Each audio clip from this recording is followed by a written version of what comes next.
Hello everyone, কেমন আছো তোমরা সবাই? আশা করছি সকলেই খুব ভালো আছো। তো চলো আজকে আমি তোমাদের সাথে আর একটা লং ভিডিও শেয়ার করছি। আর এখন আমরা বেরিয়ে পড়েছি সবাই মিলে, দেখো গাড়িতে রয়েছি। পদ্মাচান থেকে এখন বেরিয়ে যাব জুলুক। অ্যাকচুয়ালি আমরা যে জুলুক যেতে পারবো সেটাই আমরা ভাবতে পারিনি, কারণ আমরা যখন আগের দিন রাতে পদ্মাচান ঢুকেছিলাম তখনই খুব বৃষ্টি হচ্ছিল। আর সেই সময় আমাদের সকালের ওয়েদারের উপরেই ডিপেন্ড থাকতে হয়েছিল। যদি ওয়েদারটা এরকম সুন্দর না হতো আমরা বেরাতে পারতাম না। তো ফাইনালি আমরা বেরাতে পেরেছি আর ভীষণই আমরা এখন এক্সাইটেড, কারণ একটু আশা আছে আমরা এখানে একটু বরফ দেখব। তো সেই কারণে তো চলো এখন সবাই মিলে যাই। আর যত দেখতে পাচ্ছি উপরের দিকে উঠছি, পুরো মেঘটা এত সুন্দর লাগছিল, দেখে মনে হচ্ছিল কুয়াশা, বাট ওটা কুয়াশা নয়, পুরো মেঘ ছিল।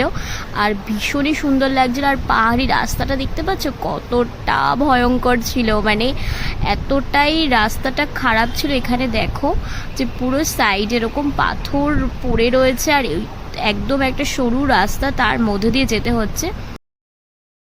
তো কিছুটা ভয় আর অনেকটা এক্সাইটমেন্ট নিয়ে আমরা এখন জুলুকের রাস্তায় প্রবেশ করে ফেলেছি অলরেডি। তো চলো এখনও অনেকটা উপরে উঠতে হবে, দেখতেই পাচ্ছ ওই যে পাহাড়টা দেখছো ওইটার পুরো উপরে উঠবো আমরা। তো চলো সেখানে যাই।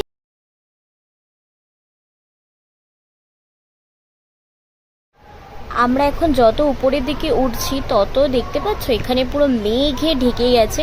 রাস্তাতেও কিন্তু সেভাবে কিছু দেখা যাচ্ছিল না, পুরো অন্ধকার অন্ধকার লাগছিল, পুরো মেঘে ঢেকে গেছে। আর এটা দেখতে কিন্তু ভীষণ ভালো লাগছিল পুরো, মানে আমরা এখন অনেকটাই টপে রয়েছি। এখান থেকে যখন নিচের দিকে তাকাচ্ছি একটু ভয়ও লাগছে, বাট দেখতে অনেক সুন্দর লাগছিল। তো চলো এখনও অনেকটা রাস্তা বাকি আছে, তো সেখানে যাই, তারপরে আবার তোমাদের সাথে দেখা হচ্ছে। তো ফাইনালি আমরা চলে এসেছি।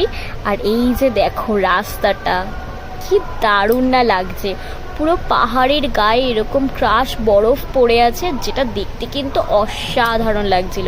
আর আমরা এটা দেখেই অনেক এক্সাইটেড হয়ে গেছিলাম, যে মানে এক্সপেক্ট করেছিলাম যে আরও হয়তো বরফ দেখতে পারবো। তো নো ডাউট মোটামুটি দেখেছি, যেইটুকু দেখেছি আমাদের কাছে সেদিনকে সেটাই অনেক ছিল, কারণ এতটুকু আমরা ভাবিনি যে দেখতে পাবো। তো যাই হোক, এক্সপিরিয়েন্স তো ভীষণই সুন্দর ছিল।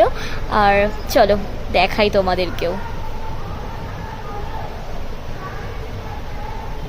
তো এই যে দেখতে পাচ্ছ পুরো মেঘে এখানে রাস্তা ঢেকে গেছে আর কিচ্ছু দেখা যাচ্ছে না। দেখে হয়তো মনে হতে পারে এটা কুয়াশা, বাট এটা কুয়াশা নয়, এটা কিন্তু মেঘই ছিল।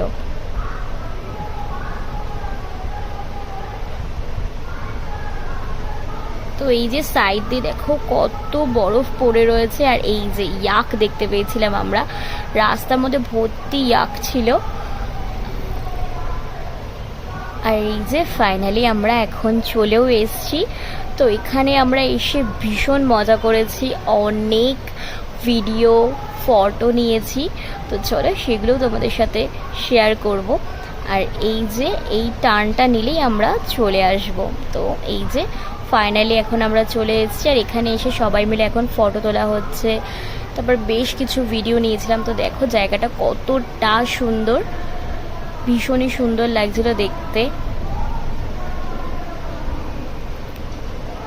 তো ফার্স্ট টাইম বরফটা এত কাছ থেকে দেখে মন তো জাস্ট কি বলবো, গার্ডেন গার্ডেন হয়ে গেছিল।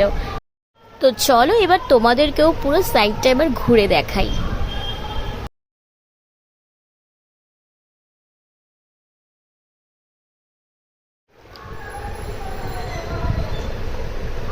এইদিকে দেখো সবাই কিন্তু রাস্তার উপরেই গাড়ি রেখেছিল, কারণ এর উপরে আর যেতে দেওয়া হচ্ছিল না। তো সেই কারণে আমরা এখন দেখো এখান থেকে বেরিয়েও পড়েছি।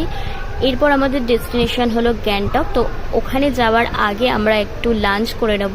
তো আমরা একটা এখন রেস্টুরেন্টে থেকে আর কি লাঞ্চ করে নিচ্ছি। এখানে দেখো রয়েছে ডাল, আলু ভাজা, পাঁপড় ভাজা, একটা সবজির তরকারি আর ছিল মাছ। তো ওখান থেকে আমরা লাঞ্চ করে এখন বেরিয়ে পড়েছি, এখনও অনেকটা রাস্তা। তো এখন আমরা যাচ্ছি গ্যাংটকের দিকে। আর সেখানে পৌঁছাতে পৌঁছাতে প্রায় সন্ধে হয়ে গেছিল। তো চলো এখনের মতো ভিডিওটা আমি এখানেই স্টপ করছি। দেখা হচ্ছে তোমাদের সাথে নেক্সট ভিডিওতে। আর সেই ভিডিওতেই তোমাদের সাথে শেয়ার করব গ্যাংটকে গিয়ে আমরা কি কি করলাম, কোথায় কোথায় গেলাম। তো চলো এখনের মতো টাটা।